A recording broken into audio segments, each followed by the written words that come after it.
With that, I have the privilege of introducing our speaker for this morning. Elizabeth Corey is an associate professor of political science at Baylor University. Her writing has appeared in a variety of popular and scholarly publications, including First Things, National Affairs, and the Wall Street Journal. She received a bachelor's in classics from Oberlin College and master's and doctoral degrees in art history and political science from Louisiana State University. She was the American Enterprise Institute's Values and Capitalism visiting professor from 2018 to 2019. She also serves on the board of directors of the Institute on Religion and Public Life, which publishes First Things. So with that, please give a warm welcome to Dr. Elizabeth Corey.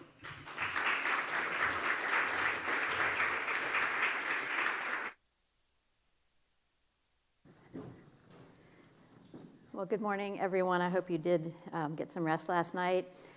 This morning, I'm going to talk about a philosopher you may or may not know. His name is Michael Oakeshott. If you don't know him, you should get to know him. He's a wonderfully humane thinker in the line of Vogelin, Richard Weaver, many others, Leo Strauss, a 20th century thinker. And if you wanted to get started reading Oakeshott, I would recommend to you, and everybody should write this down, a little essay called Work and Play. And you can find it on the First Things website. It was published after Oakeshott's death in 1995. And Oakeshott was one of those people who, despite the fact that he wrote all the time and had all sorts of manuscripts, often didn't publish what he wrote. So after his death, his literary executors went into his cottage in Dorset, England, and found all sorts of manuscripts, unpublished, that have now been mostly published. But to me, it sort of epitomizes the scholar who was not about ambition or achievement. Oakeshott wrote because he wanted to write. And much of what he wrote, he published, but this one he did not. But it's a wonderful short essay. You can read it in about 15 minutes, and it's a really great introduction to Oakeshott. That's just a kind of aside. What I want to talk about today is a really kind of foundational thing. It doesn't have a whole lot explicitly to do with history. I figure you'll get enough of history from the other speakers. But I want to come back to something that Dr. Federici talked about yesterday, and that is his claim that there's really no escape from doing the hard work of ordering one's own soul. And that it isn't that we need to be thinking about saving the world or changing politics altogether, but the fundamental task of everyone, but especially of conservatives in this age, is to think about the ordering of our own soul, our interior lives, and of course then family and communal life spread out from that point. So I want to make the case with Dr. Federici and many others here that ethical and moral work is the most important work we do. So I want to bring Michael Oakeshott to your attention this morning as someone who is deeply conservative and whose vision of this ethical and moral work involved in making a life is compelling. So to anticipate my conclusion, Oakeshott thinks that this ethical and moral work cannot be done in the abstract or by yourself or in isolation. Finding out who you are really means discovering that you've arrived in the middle of things, in medias res, and that you are an inheritor of traditions, practices, and institutions that have formed you, as they have all of us. Oakeshott thought, and I do too, that discovering a satisfying identity comes as you read, look at, and listen to great works, and make them your own, and in the process, cultivate a personal style, and perhaps even discover a philosophy of life that is uniquely yours. I think this is the challenge, and not everyone takes it up. Many people are content or seem content for a while to adopt an identity ready-made from contemporary culture. I'm sure you see this around you in many of your friends. The world is full of homemade human beings, Oakeshott writes, but they are rickety constructions of impulses ready to fall apart in what is called an identity crisis. And I think we are, or certainly our society as a whole, is in the midst of an identity crisis. The very term identity politics points to this. We wonder who we are, what is most important in our lives, how we should relate to people around us, how we should address past injustices, how we should go forward politically with other people who do not share our moral or political commitments. So what Oakeshott means by homemade is the human being who has not given sustained attention to the world he or she lives in, who has not taken the trouble to become educated, who has perhaps simply adopted the present way of living without much thought, and realizes at some point that this does not make this person happy. This may be the crisis of identity Oakeshott is talking about. I also think with Oakeshott that liberal education may go some way toward helping us through a crisis of this sort. Liberal education is not a simple antidote to identity politics, like choose identity politics or liberal education. And I'm not exactly saying that liberal education will make us happy. It isn't that simple. Sometimes the clarity that comes with education makes us sad. Like, to pick on Dr. Federici again, when he watched his movie. Or depressed, or guilty. Sometimes when we see ourselves reflected in the mirror of our inheritance, we do not like what we see. We may perceive that we are shallow, or only half-educated, or self-indulgent. But I do think with Oakeshott that liberal education affects our identities at a much more profound level than identity politics can. Liberal learning forms us in ways that allow us to account for and explain and understand identity politics, its attractions, its insights, and its very significant limitations. We can see that identity politics contains some truth, to be sure, but only partial truth.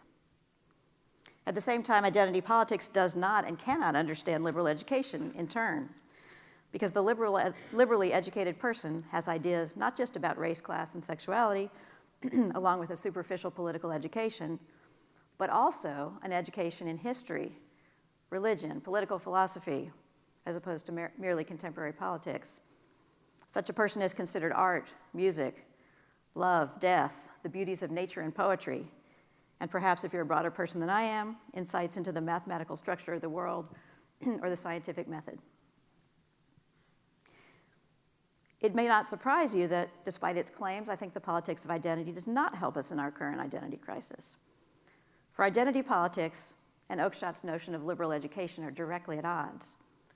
Identity politics denies the most fundamental presuppositions that underlie liberal education, that there are things, traditions, to be learned, and that these traditions constitute precious inheritances. Those who embrace identity politics do not see that traditions contain goods as well as the evils that they are so ready to point out. Most importantly, a real liberal education, and this is the crucial part, I think, reminds us that we as individuals have the freedom to think about our traditions and ourselves as we choose to and as we learn to. We are not determined by circumstances outside ourselves. We are not merely the products of social forces or the victims of things that have happened to us. Oakeshott is really quite clear about this. That man is in himself what he is for himself. Man is what he learns to become.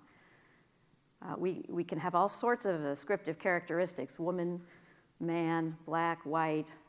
The key for Oakeshott is how we think about those things. So Oakeshott offers a wonderful notion of human freedom that is emphatically not the unfettered, self-indulgent freedom of late liberalism that integralists and post-liberals love to hate. It is rather a freedom of self-understanding that rests upon traditions and practices, institutions like the family, school, church, neighborhood, and institutions like ISI and AEI and Lumen Christi and Hertog and Witherspoon and the Kirk Center and all the other entities that are stepping in to give students like you a vision of a good life that's really good.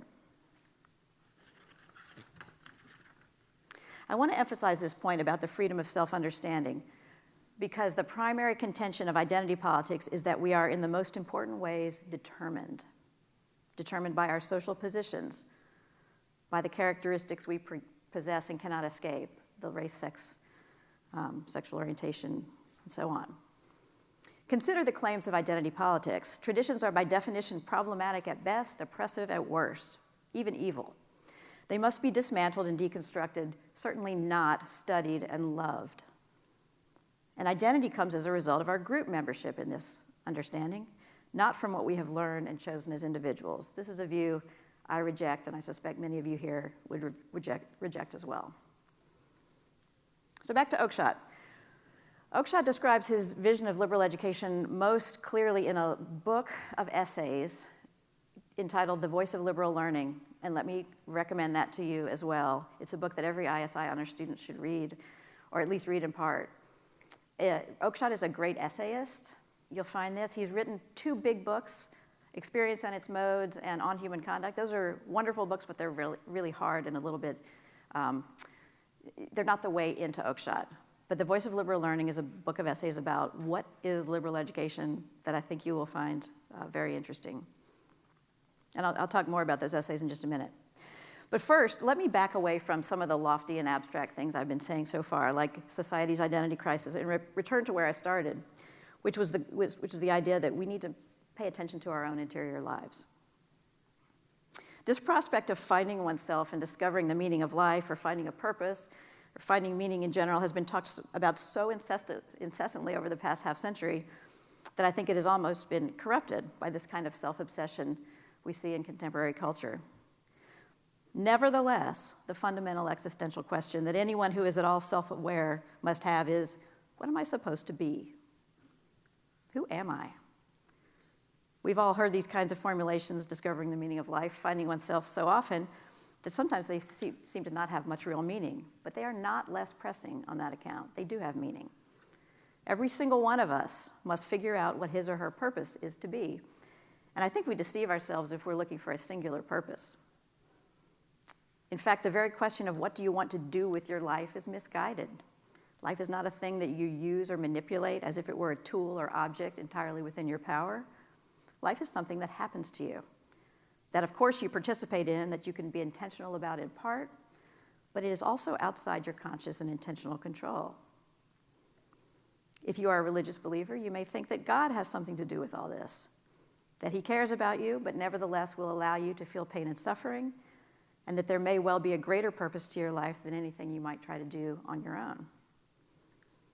In our time, the prospect of career often obscures this. Although the question of personal identity is often subsumed in grabbing at some career title like doctor, lawyer, scientist, actor, musician, professor, these names and titles are only the barest, scantiest description of any particular person. Look around you. The professors at this event, we're all writers and teachers, but we're as different as can be. I mean, we're all pretty conservative, that's true. But in terms of our own personal identities, we are not at all the same. But by and large in society, and you all will feel this pressure, I think, very intensely, professional work often comes to stand in for who we are as human beings. Or, as I mentioned, identity politics, again, offers another way of solving the problem of personal meaning. I might be, for example, a Black lesbian woman unique on account of the particular trials I face as a member of those groups. I'm identified by my membership in a group of others with whom I share struggles, pride, common experiences. But again, Black or gay or white on its own tells us nothing with respect to the concrete experiences of any particular person. So, if neither the identity traits of identity politics nor identity as career is sufficient, then what are we looking for when we're talking about the meaning of life? And we are talking about something here. I suspect every single one of you is consumed with this question. I was at your age and frankly still am. And I want to argue with Oakeshott that there is something in liberal learning that can help us answer this question about how best to live. Now, in the rest of this talk, I'm not going to exactly make a defense of liberal education. I suspect you've all heard the defenses of liberal education. It's very good for you, sort of like eating fruits and vegetables. You'll be better for it. That's not exactly what I'm up to, and that's certainly not what Oakeshott's up to. It may well be good for you to become liberally educated, but I have found that students are interested not in prescriptions for health, but in vital and passionate experience. They want inspiration, love, vitality, insight into the best life, given one's temperament and inclinations, and in the end, ways of confronting loss, suffering, and death. And Oakeshott can help us here, for these were his preoccupations too. So a bit more about Oakeshott. He's best known as a conservative political philosopher, born in 1901. He died in 1990. Interestingly, he and Vogelin were born in the very same year and died around the same time. His most famous book is Rationalism in Politics, which contains an essay of the same name that you may have run across in school. I know Mia Gradick has. Or at a place like ISI or Liberty Fund. Maybe you have read it. Fundamentally, though, Oakeshott was not so much any kind of recognizable conservative in the way we think about conservatism in the modern day. He was a romantic conservative, a radical lover of life and adventure, someone who was concerned with figuring out who he was, what he believed, and how he fit into the world he had inherited. Recently published notebooks, which he kept from the time he was about 20 until he died, show that he was consumed with fundamental human questions, love, mortality, above all, but also education, progress, the history of thought, conservatism, and religion. In the notebooks, if you read the notebooks, they're actually published now in a book, he becomes human, a potential interlocutor for all of us, an intellectual friend who gives you lots of authors to track down and read, a quirky and idiosyncratic insight into the Western tradition. So what I want to talk about here is an idea Oakeshott called integrity. What he meant by this was the discovery and cultivation of one's own particular unique temperament and disposition, a kind of wholeness of personality. In colloquial terms, it really does mean something like what people mean, I think, when they talk about the meaning of life. After all, integrity is derived from the Latin integer, meaning whole or complete. And Oakeshott thought that liberal education had something to do with finding the completeness of life. I'll say more about that in a minute. But first I want to start, some of this talk is a kind of clearing away of things. So I'm going to clear away a few things that I think Oakeshott and we ought to reject as a way of thinking about this notion of life's meaning. So what can we learn from Oakeshott's reflections on liberal education? First, that it offers an escape. Several kinds of escape, actually. I'm going to give you 3 different kinds of escape. Let me say a little bit about each. First, Oakeshott thought that liberal education might offer an escape from the present. No, Oakeshott did not think that the present is wholly bad, and I certainly don't either. In fact, I think it offers us much to be grateful for and to appreciate. This is, for me, the essence of conservatism. Oakeshott loved life. I do too. Yet we don't have to look far to see that there is a great deal in modernity that we might rightly call deformed or flawed, or perhaps simply really harmful. So what aspects of the present might we want to escape from? I'm sure you can think of your own. For those of you who have read in advance your readings for tomorrow, it seems like Solzhenitsyn in his 1978 Harvard address has given us several of these things. The incessant and never-ending news cycle, we might want to escape from that. The fads in fashion and education. Slavery to the pursuit of our material needs. Slavery to comfort and pleasure and ease and speed, think Amazon Prime. The degrading aspects of popular culture. And for us, though not for Solzhenitsyn writing in 1978, the pressure to be up on every happening on social media and on the high-toned intellectual gossip of Twitter. Now, I was talking last night with some students, and they said, actually, we're not on Twitter. That's kind of an older person thing. But you're up on things, and you're up on social media. I know this. And this is a kind of compulsion that I think Solzhenitsyn would have seen as something to be escaped, and Oakeshott would have too. So escape from the present. Now, interestingly, if you do read Oakeshott, you'll also see the other side of Oakeshott is that he was very much involved in living a present life. In other words, he did not want people to be thinking always about the past or about the future. I'll talk about that as well. But there were many sort of corruptions of experience in the present that he wanted to escape. So that's the first escape. The second escape is an escape from preoccupation with oneself. And I think there's a kind of self-obsession we're all prone to. This has probably been with us since the beginning of the race, but it is so much magnified now. Think of those millions and millions of people over countless generations who never had a single photo taken of them. And now many of us take dozens every single day of our lives. But we're self-obsessed in a more serious way too, and this comes out again in the phenomenon of the politics of identity. We are encouraged always to think about ourselves, our characteristics, and even make ourselves the subjects of our academic study. My undergraduate school, for instance, offers majors in gender, sexuality, and feminist studies, Hispanic studies, Jewish studies, Latin American studies, and Africana studies. And in those fields, you can take semester-long classes in timeless topics like disability and queer community health in time of pandemic, Latinx social biographies, prostitution and social control governing loose women, rhetorics of gender nonconformity, welfare queens and tiger moms, narratives of the maternal, and many more. I looked this up on the plane coming here. I hadn't looked at the course catalog in years, and it was quite an education in itself. It's easy to kind of find this funny in a certain way as an example of progressivism at its most extreme, but there is a serious point here too. The serious point is that all of these classes and majors represent a view of study and scholarship that aims at investigation of the self. And the self in terms of ascriptive characteristics, by which I mean things like gender, race, and sexual orientation. Second, only the current in vogue categories that have been deemed important over the past 50 years or so, and especially over the past 5 or 10. And 3, always with an eye to political activism. That's the vision of education that we're getting in many places. But there's another way of thinking about learning, and this is certainly Oakeshott's view, and it's mine as well, that puts the self in an altogether different position. It isn't that you're no longer concerned about identity. Of course you are, and yourself, of course you are, and about making something of yourselves and discovering your aptitudes and your loves. But in real liberal education, you can see that you are capable of thinking of yourself in categories that are not purely and only contemporary. And indeed, an essential part of finding a durable and lasting identity may be precisely the act of sublimating the self for a while, to pay attention to things that are emphatically not you, not about you, not concerned with you at all. One of my best students said to me once, we were talking about this issue, and she said, I want to be free to study things that aren't concerned with me.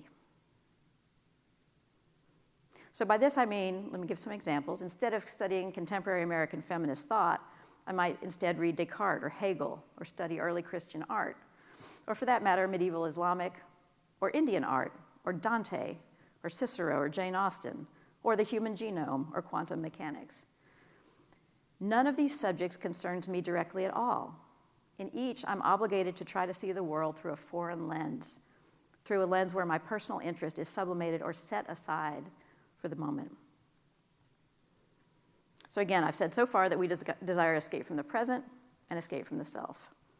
The third escape, for Oakeshott, very important, escape from career and ambition as the meaning of life.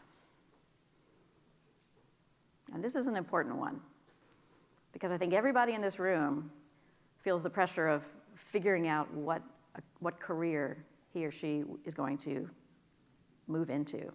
And your schools are often a big part of this. We want to place you in the best internships and the best graduate schools. There's nothing wrong with that, but Oakeshott is saying there's something corrupting about the notion that identity is bound up with ambition and career. He's actually scathing in his critique of careerism.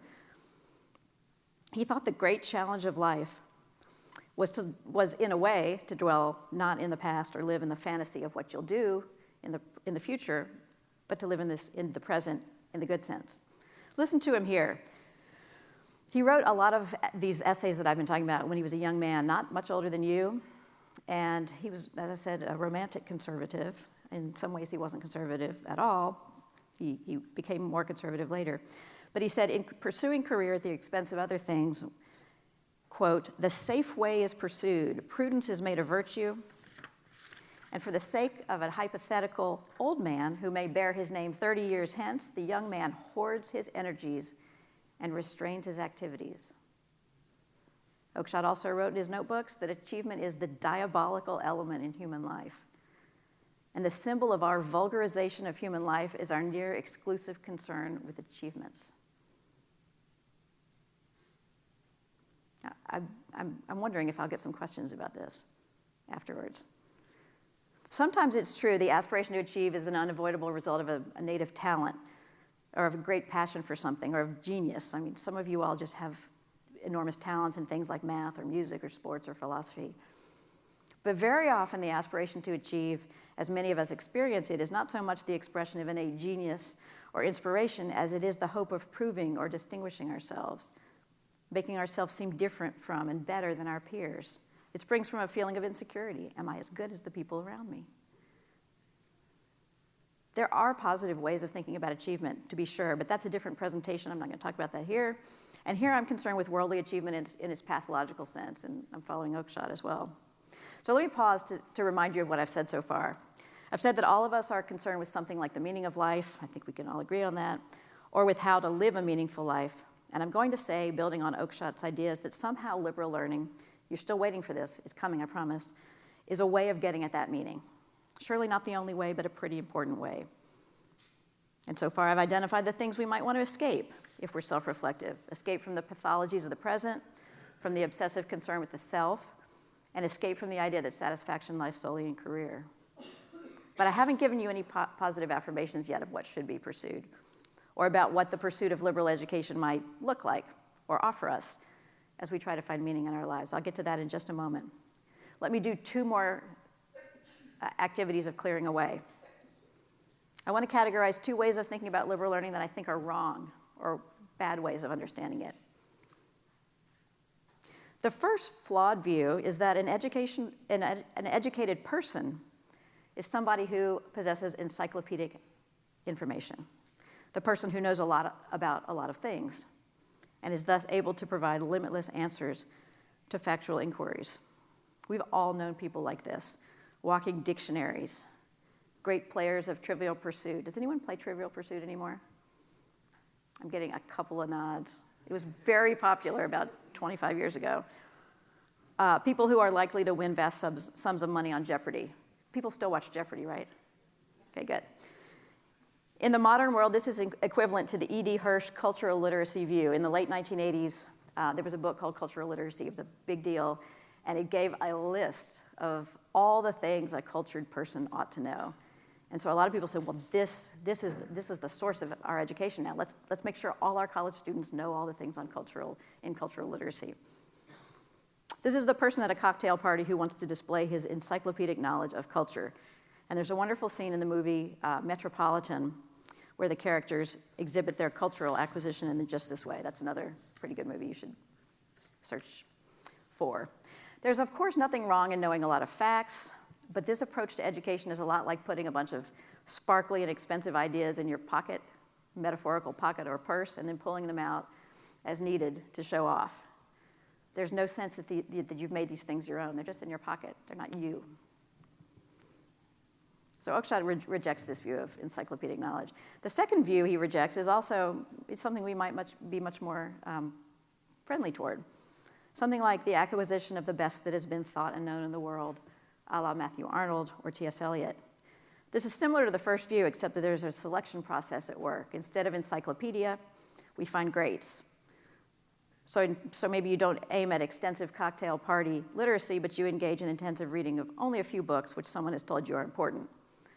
Books that don't make the list are ignored, and subjects like math, or physics that aren't humanities are not considered part of a liberal education because everything's about the great books. Oakeshott rejects that view as well. Both of those are faulty. So what's the positive vision? Clearing away is finished. The view that Oakeshott embraces is one that rejects this idea of education as acquisition. Oakeshott's view is instead that culture, learning, reading, must be appropriated for oneself, filtered through a person's own mind, made one's own through a process of digestion.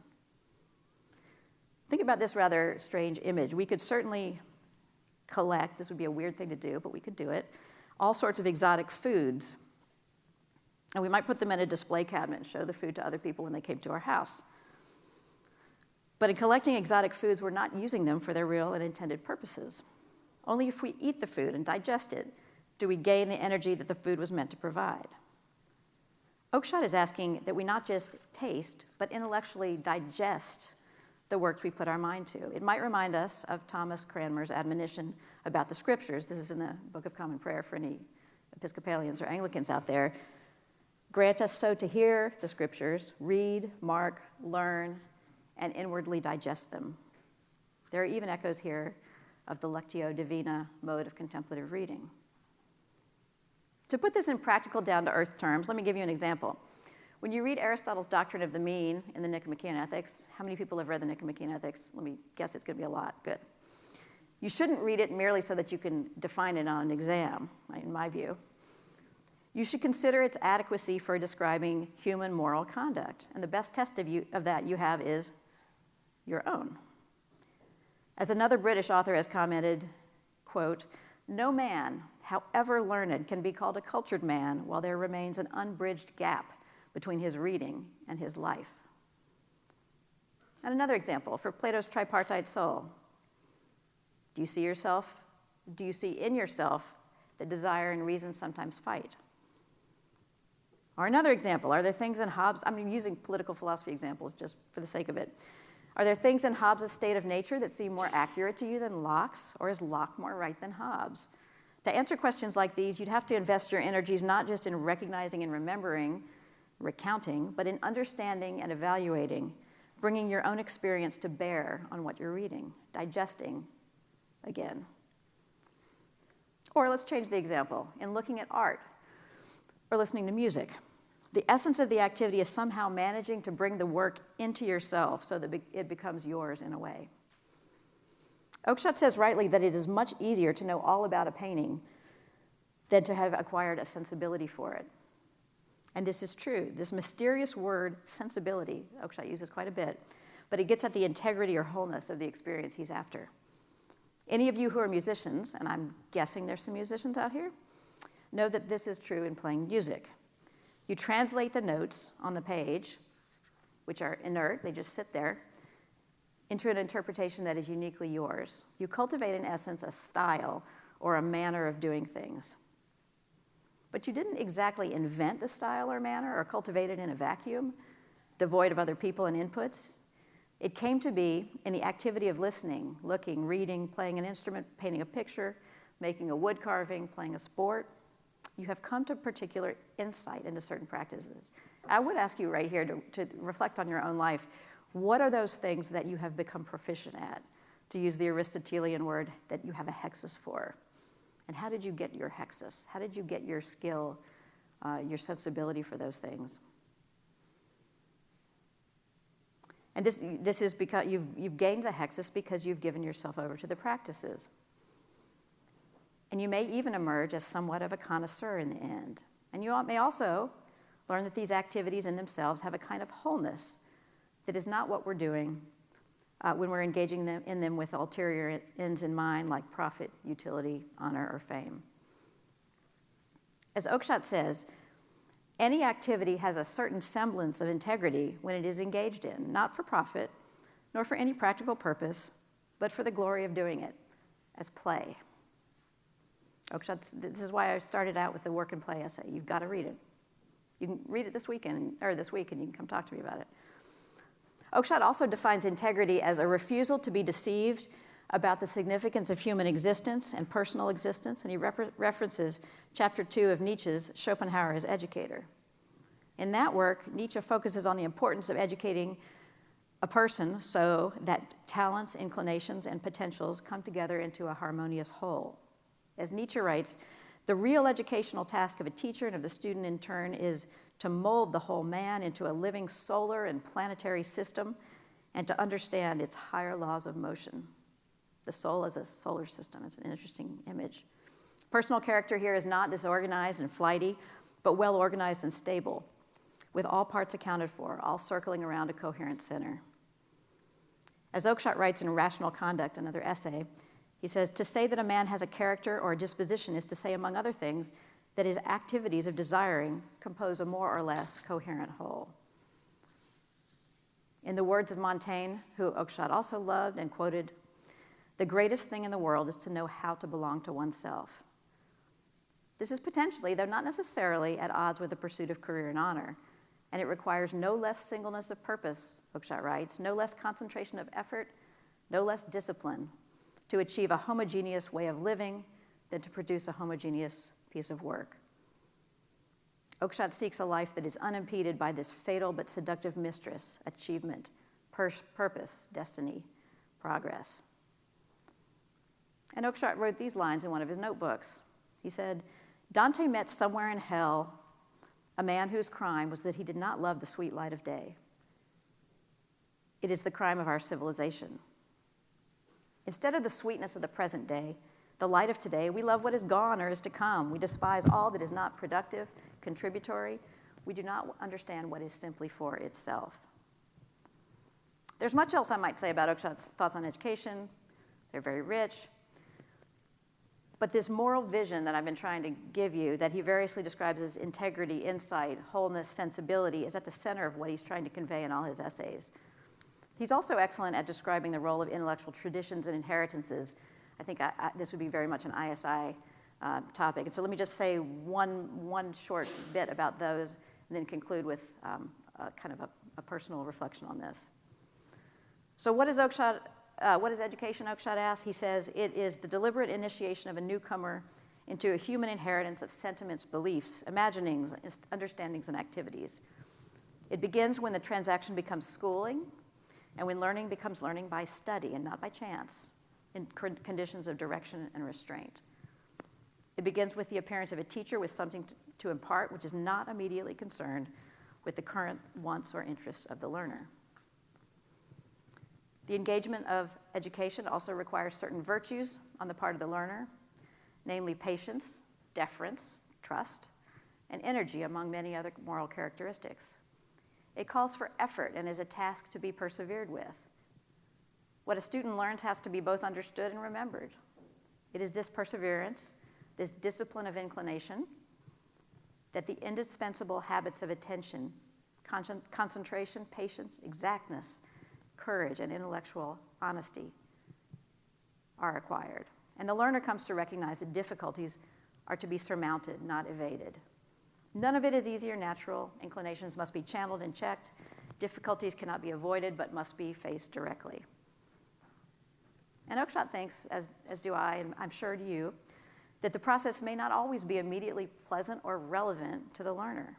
It may require much that does not seem immediately applicable to one's life.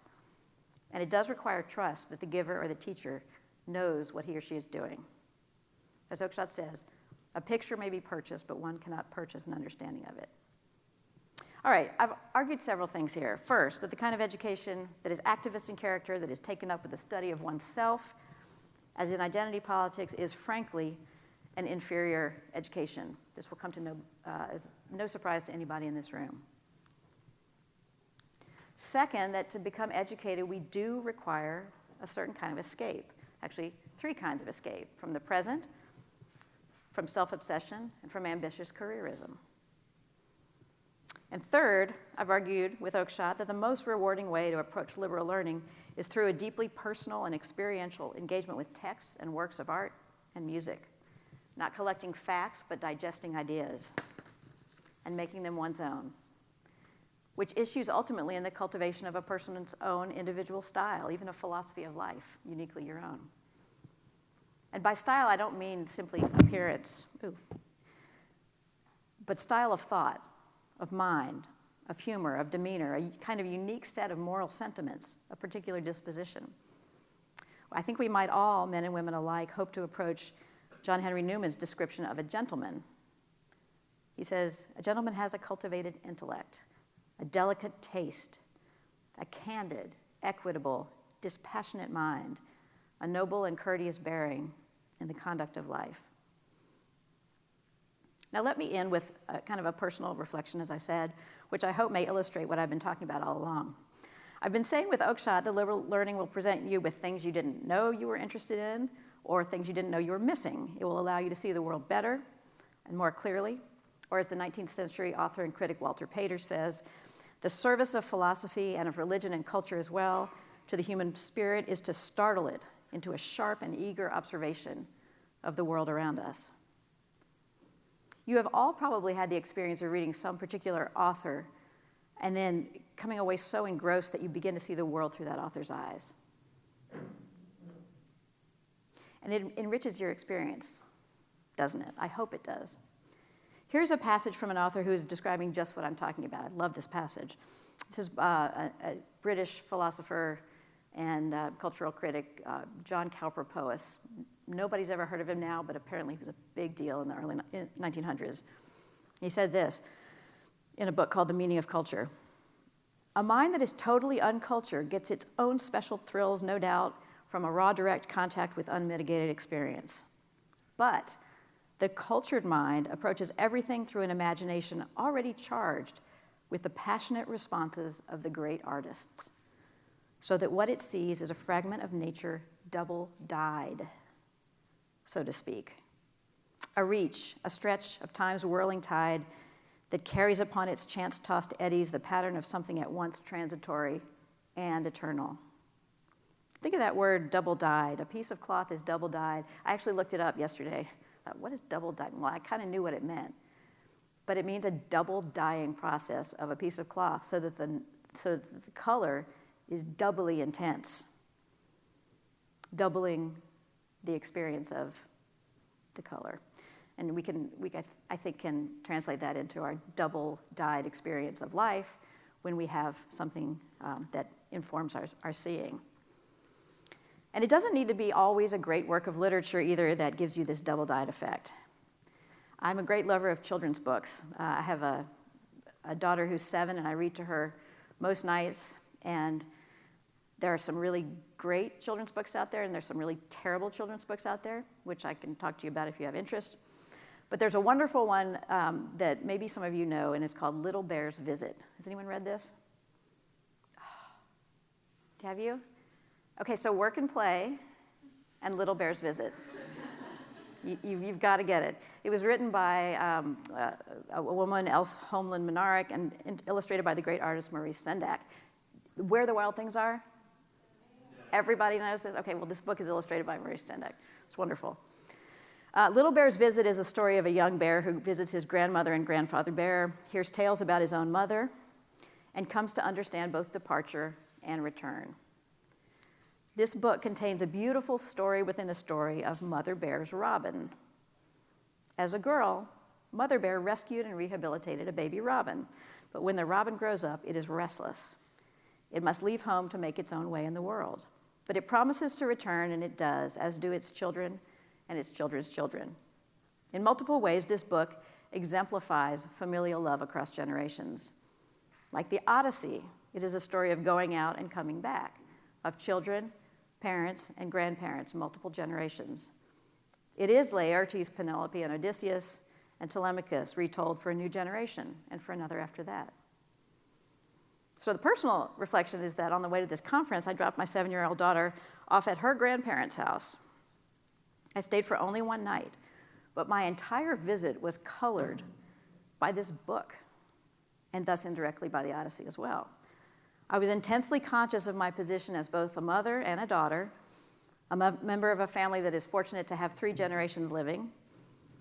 And like Little Bear in the story, my daughter is fortunate enough to recognize the almost sacred privilege of visiting her grandparents. Like Little Bear in the story, she works with her grandmother in the garden. She investigates the curious objects on display in their house. She eats grandma's food, which she tells me is much better than mine. And she reads books with her grandfather. But my parents are getting old, like the parents in the book, like the grandparents in the book. And I see mortality in the book, and in my family as well.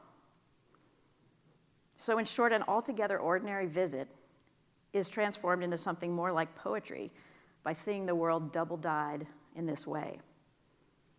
Life made richer, better, and more meaningful by the stories and images of others.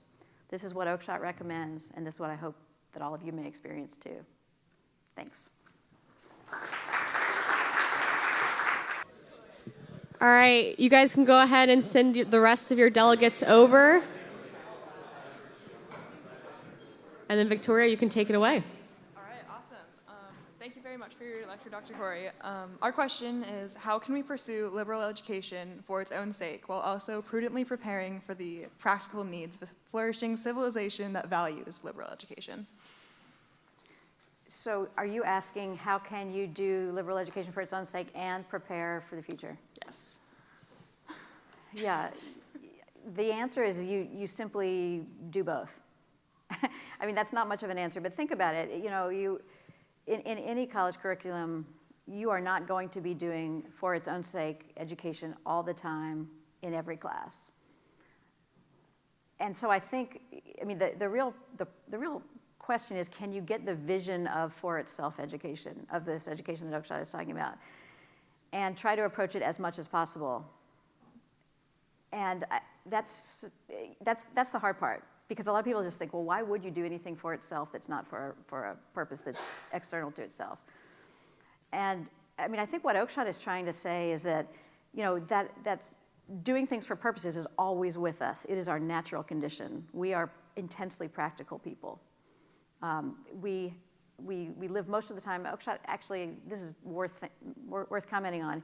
He thought we approached the world in terms of modes, so that there were different ways we could look at a single thing. For example, Mia knows what I'm going to say. Here's a water bottle. What is this? What's the obvious answer? It's something that you use to get water to your mouth when you're thirsty. Okay. Well, that doesn't exhaust what a water bottle is. How else could you answer that question? Okay. I'm not going to ask anybody to step up here this morning.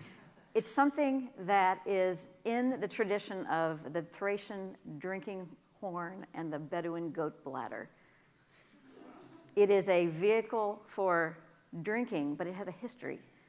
And we can look at it as the latest instantiation of the old things that used to be used for drinking.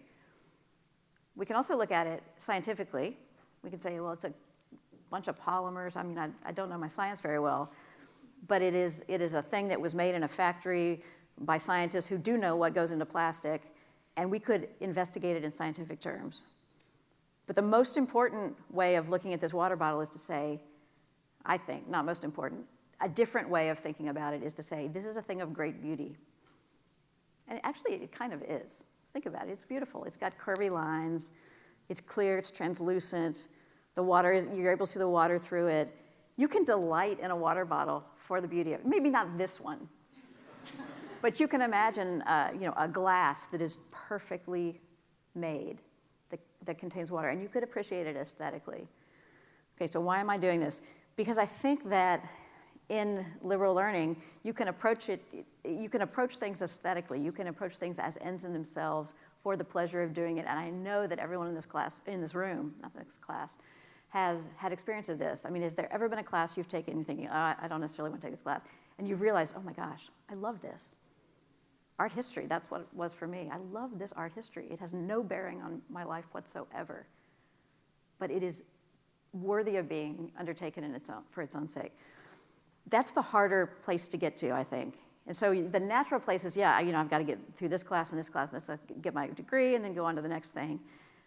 You're not going to forget to be practical, and that's going to take place alongside what goes on in a university. But to the degree you can get the vision of something else, that's the harder part, and frankly, as Oakeshott thinks, and I think, the most important part. Well, thank you. Thanks. Hi, Dr. Corey. Hi, Mia. Okay, so our question is that after we've escaped from the three facets that liberal education provides, how do we then proceed? And what is the purpose thereafter? Okay, ask that one more time for me. So after we've escaped from the three facets that liberal education provides that you discussed about the present, preoccupation with oneself, and escape from career, how do we then proceed? And what is our purpose thereafter? Well, in a way, this is kind of the answer to the first question.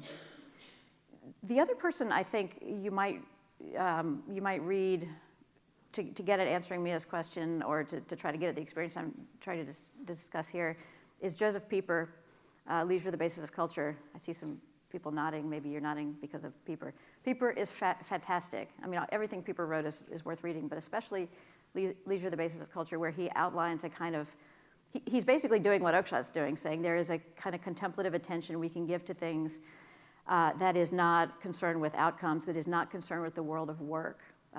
In Leisure, the Basis of Culture, he's trying in a different way to say what Oakeshott was saying, which is that we're always concerned with work and productivity. And if we can set that aside for certain times of life, and he's speaking from a religious perspective, whereas Oakeshott is not, like the Sabbath, that would be a very good thing for us. So I think, again, I'm kind of answering in the same way that there's this thing that we need to carve out, this activity we need to carve out for ourselves. And it's very hard to do in such a practical world as the one we live in. And we're all practical people. We have things we want to get done. And neither Oakeshott nor Pieper is denying that. But they are both saying there's something else too. Thank you. Hi, thank you very much for your lecture. So I agree with you quite a bit about the idea of the dangers of social media and the endless news cycle and escaping it. But I'm wondering, what would Oakeshott say and what would you say about instead using those methods of propagating conservative principles? That's a great question. Could you, I guess to reformulate your question, could you use Facebook, Twitter, even TikTok for TikTok is a hard one. Could you use these things in the service of conservative principles? I'm not sure you can. I mean, I think you can certainly promote, and maybe the other panelists will give a different answer here. Because in a sense, what all you can do on those platforms is to sort of apodictically say things about conservatism. You cannot model for other people the kind of life that Oakeshott and Pieper and Kirk and others think is the essence of conservatism. You can talk about what conservatism is, but you can't actually do it. So that's a kind of pessimistic answer to what you're saying. I mean, I suppose you can point people to books and to things that they might want to read and then to think about. But I think the way conservative principles are propagated is through conversation and through, I hate this term, but I'll use it anyway, lived experience. Experiences that are shared among people who can speak to one another face to face. Now, can you get really good stuff about conservatism online? Absolutely. I'm thinking of Law and Liberty, and ISI has a very good website. Intercollegiate Review is online. Modern Age is online. I mean, all that stuff is out there, and so in a way, technology has given us many more resources. But on social media in particular, I think it's a little bit harder to get at the essence of what conservatism is. We can talk about this after if you think there's a more positive answer. Thank you. Good morning. Thank you so much for your lecture. So we mentioned in the lecture Newman's definition of a gentleman, and it brought to mind for my group Kirk's gentleman's knowledge of history that he mentions both in Conservative Mind and in some of his other work. So how do we rectify this gentleman's knowledge of history that is almost assumed for some of these authors from the 19th or 20th century in our reading with this rejection of the cultural literacy list that you were talking about? And then how do we build a core program from that? So liberal arts educations are very built-in core books or great books programs. So then who chooses that core and how do we build that core for our education? Yeah, that's a good question. I think, it is true, and especially as if you read Oakeshott, Vogelin, Pieper, Strauss, Arendt, any of these authors, they all, all of their work rests on a knowledge of history, and that is absolutely true. You can't get around that. I think the distinction I would want to make is that there's a way of knowing history that is and I'm not a historian, so I feel a little bit uneasy saying this, but there is a way of knowing history where it's just, you know the story. You kind of know what happened, and that is actually really important. But Oakeshott would say, that's important as a first step in, but unless you kind of somehow manage to make that history meaningful to you and to your present situation, it does become the encyclopedic knowledge. Now, as far as the question of great books, I'm not against the great books. There's actually a department at Baylor called the Great Text Department, which I guarantee you could not be called that today if it were a new department. The very notion of great would be contested. There is some selection process that has to go on, no doubt. And my way of answering that is, well, there's something to what Matthew Arnold and T.S. Eliot say, the best that's been thought and said, and I'm all for that. I think what I don't like is the notion that, well, then nothing else is worth your attention. And of course, especially in a core curriculum at a university, you've only got so much time. You've got to make choices. Why is it that everybody raised their hand about Aristotle's Ethics? Because I think we can all agree, or at least all the people who designed your college curricula agreed that that's a really great book. And there's a lot there to be learned. So I think with Oakeshott that we can sort of recur to those things, but also recognize that they don't exhaust what we might read as well, in addition to those. Thank you. Good morning, ma'am. Thank you for your lecture. Good morning. Our first question is about identity politics. We were kind of wondering, how do we avoid the reductionist and in some sense deterministic view that identity politics promotes, while also ensuring that in the process of learning, we consider perspectives that are unique to some identities. For example, the perspective of an openly gay conservative would almost always probably be different than on social issues compared to like a hyper-traditionalist. So how do we, I guess, toe the line between identity politics and also just like not seeing that there's any difference? Yeah, that's a great question. My sense about identity politics is, I mean, I was very critical of it in this essay, but much of what I have tried to do is to not just dismiss it out of hand and say all identity politics is bad in the way that people are talking about critical race theory right now. It's like this bad stuff. Well, there's a lot of badness in it. But there are also some insights there, and I think that's what your question is getting at, that actually these markers of difference, you know, gay, white, black, whatever they are, often are incredibly meaningful in the experience of an individual. So I think you can't discount those out of hand, and I think you have to take them seriously. When you say a gay conservative, a particular person comes to mind, and that is Andrew Sullivan. Now we can debate the degree to which he's really conservative, but he thinks he is. And I don't know if you all know Andrew Sullivan. He's actually an Oakeshottian. He wrote a book about Oakeshott. He's a wonderfully humane guy. But he's also gay, and he calls himself a gay conservative. But the thing is, you can't just say, well, Andrew Sullivan is like all other gay people. Because Andrew is an individual, and he would say that himself. He would say, yes, I'm gay, but I'm also conservative, and he also says he's a Catholic. I mean, so there are all these things that come into his notion of himself that are not reducible to the normal understanding of gay or conservative or even Catholic. I mean, all of these things are so complex. So I think the short answer is we've got to take seriously the claims of identity politics, but also recognize that the categories can't fully account for anybody's personal life, because you are free to think about your characteristics as you wish. And that's the determinism that I object to so much, and Oakeshott would too, in identity politics. Thank you very much. Good morning. Good morning. Our table is wondering what your thoughts are on what a healthy careerism would look like, especially in the context of Burke's Little Platoons and taking care of family and local community. A healthy career, what that would look like? Yeah. Great question.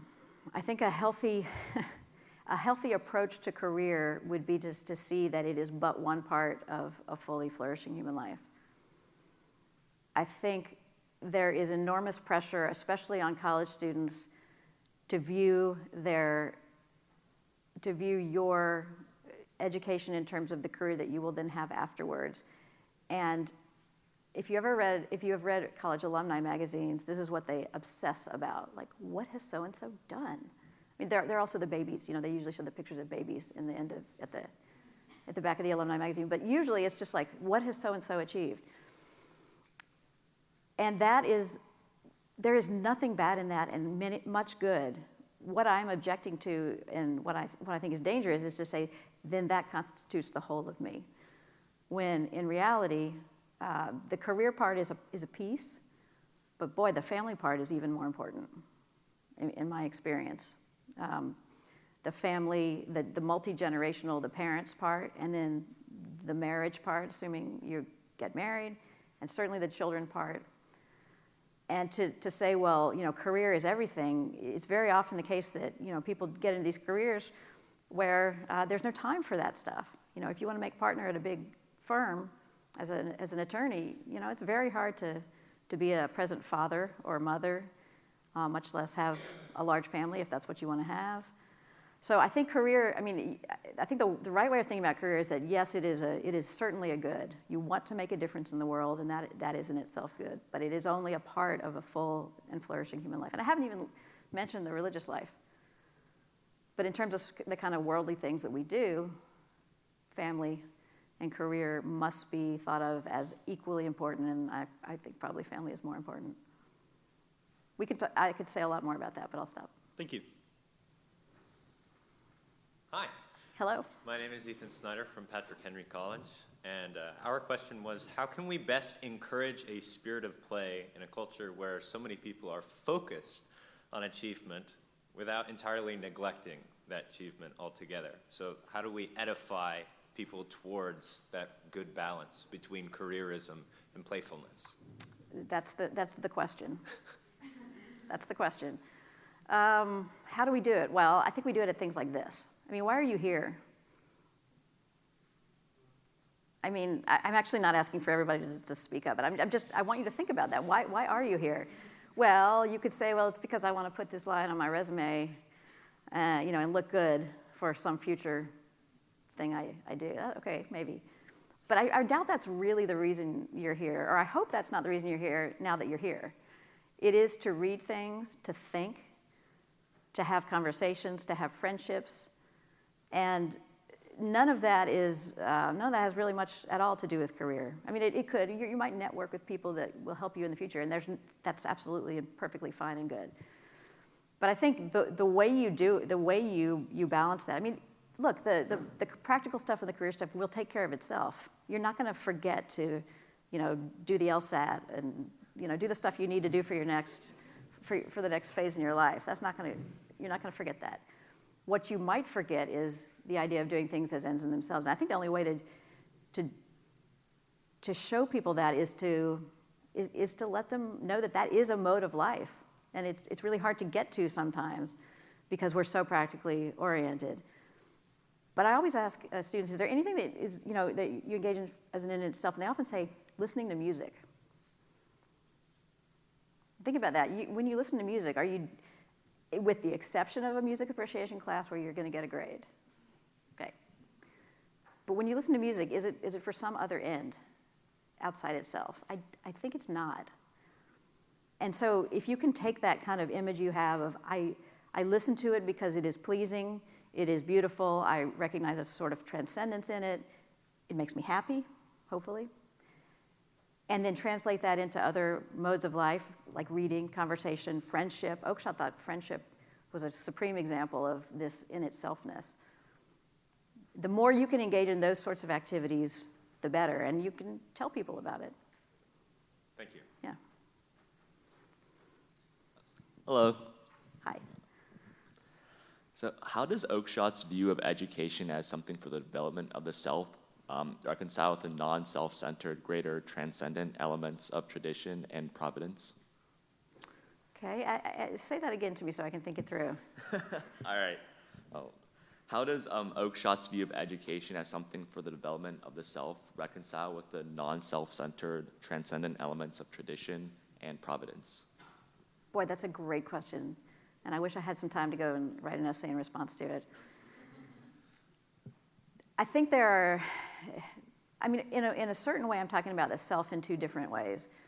The self that Oakeshott and I want to escape is the kind of solipsism of I'm thinking about myself and how I appear to others and my own interests and mostly it's often how I appear to others. I want to escape that. I want to kind of set my own concerns aside for a little bit. Oakeshott's simultaneously at the same time saying, that somehow we've got to understand the self in light of that tradition, in light of things that are not ourselves. So it's tricky. On the one hand, you've got to say, okay, I don't want to be self-obsessed. On the other hand, I want to understand myself. But I think he would say it is in the understanding of the tradition that we're born into that we do understand ourselves most. We're not self-created. We're born into families. We're born into a particular place, a particular political tradition. And so to the extent that we come to learn more about those things, that's the whole thing about education.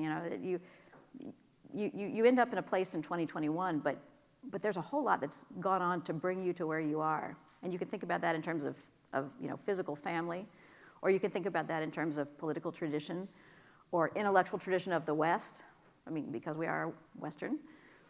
So thinking of the self as having a place in that tradition is a way of getting out of the, what do I look like on Instagram in 2021? I think he would be very warmly disposed toward thinking about that larger tradition. Thank you. First of all, thank you for your lecture. And also at our table over there, we were having a discussion about an article that Patrick Deneen wrote a couple years ago where he argued against great books. Yeah. Because he said that just accumulating knowledge for knowledge's sake is pointless and that you should really be focused on cultivating moral virtue. And so he argued that we should just focus on reading fewer great books but trying to gain those kernels of truth out of them and gaining those kernels of virtue that we can apply in our own lives. Would you agree with that assessment? In part. I think we would have a difference in the sense that I really am a little more extreme than Patrick is, because I don't want to put liberal learning solely in the service of virtue. I think it is the case often that liberal learning can yield a certain kind of virtue, and I think it does. And that notion of the gentleman that I mentioned from Newman, it is often the case that becoming liberally educated sort of incidentally causes these virtues to pop up. Like if you're in a seminar class talking about Plato and Aristotle and learn that you can be refuted by other people, that you need to listen to other people, that you need to be patient, that you can't be impulsive, those are real virtues. But in terms of using the great books to promote a certain vision of moral virtue, I'm not really for that. Right. So I think I would differ a little bit. Great, thank you. Hello again. Our second question was actually kind of on that point that you mentioned about friendship.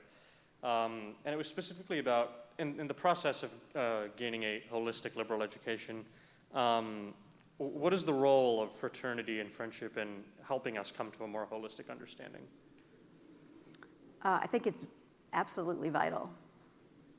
You cannot have discussions solely with yourself. Obviously, you think through things in a sort of dialogical way. Friendship also gives the context and the meaning for doing what you're doing. Think how lonely it would be if you decided, I'm just going to read the great books of the Western world in my bedroom by myself. First of all, I don't think you'd be very successful. Actually, in college, I did an internship for a semester, and I decided, I'm going to read Aristotle's Politics. I knew it was important. I just thought, I'm going to do this. And I got maybe to the first 20 pages, and I thought, this is hard. I don't understand what's going on here. I'm frustrated. I don't like this. I'm not going to read this right now. So I think if I had had friends, other people who were doing what I was doing, it would have been infinitely, one, easier because people could have explained things to me, but also more meaningful. Because again, as I said, I think that the meaning in our lives tends to come from other people doing what we're doing and seeing us, not in a kind of like showing off way, but I care what people think about the things I say, and I know you do too. Everybody does. It's a normal human it's the normal human situation. So friendship is a kind of condition for really for real liberal learning. Now, do all friendships have to be, friendships of the good, as Aristotle says? No, there are friendships of pleasure, and the pleasure and the enjoyment may be there as well, and I hope they will. But I think friendship is a condition for it, really. Thank you. Good morning. Good morning. The second question on my table, and maybe this is a bit more personal to me. I'm a big movie guy, and I'm wondering what the role of pop culture has to do with Oakeshott's liberal education. I know the conservative bent is to say anything published under 100 years ago, just throw it away. No need for it. No, that's not. Right. Which I guess that throws Kirk in there, so we need him. Yeah, we got to keep Kirk. But I'm wondering, what's the role of modern thought, modern writing, and then modern pop culture too in this development of identity and Oakeshott's liberal education? I think Oakeshott would say it is absolutely fair game the last 100 years. I mean, Oakeshott, too, was 1901 to 1990. He's not been dead that long. And that is, in a way, an explanation of why he's a little bit skeptical of the greats approach. Because he would say, yes, you read the great books. Of course you read the great books. But there's a lot of other stuff that's not in that list that is potentially very, very valuable. Now, on the pop culture question, I'm actually the wrong person to ask. Not because I'm anti-pop culture, but just because I don't watch a lot of movies. Actually, I watch a lot of children's movies. But I don't watch a lot of like the best stuff that's out there. And people tell me that television right now, I heard somebody say this the other night, there's some really interesting stuff on television. And I know that to be true. You know, series that are, really rich in character and plot. And so I would be the last person to say, well, don't watch TV and don't listen, to music. And I mean, yes, you do all that, but you also have a selection process. And, you take the good and you try to reject the bad. And I think that's maybe the way. Jeff Paulette is a great movie watcher, so if you all have interest in movies, you can go and ask him.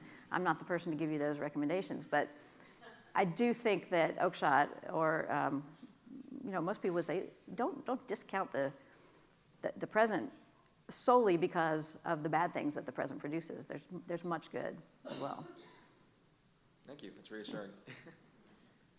We can do one last one.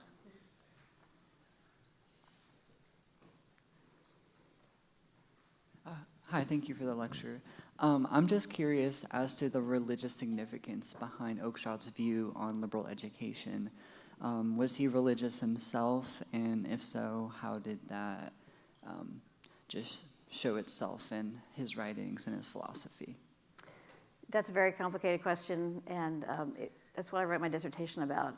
So, not that I'm recommending you read it. Oakeshott was not a conventional religious believer. He was a Christian as a young man. Much of his life was a kind of attempt to come to terms with the resonance of Christianity, but not the practice, not the doctrines. I think that you can be an Oakeshottian, as I identify myself as, but also be a Christian, be a religious believer. Nothing he says about liberal education is inconsistent with religious belief. Though I will tell you that there are people like Pieper who are explicitly religious and perhaps make the connection between the divine much, much clearer and talk about it, or C.S. Lewis, or, there are lots of other people who describe this kind of experience in ways that are more explicitly religious. But nothing in this in itselfness that I've been trying to convey to you is at all inconsistent with religious belief, even if Oakeshott himself was not orthodoxly Christian. Okay, thank you. Thank you very much, Dr. Thanks. Corey.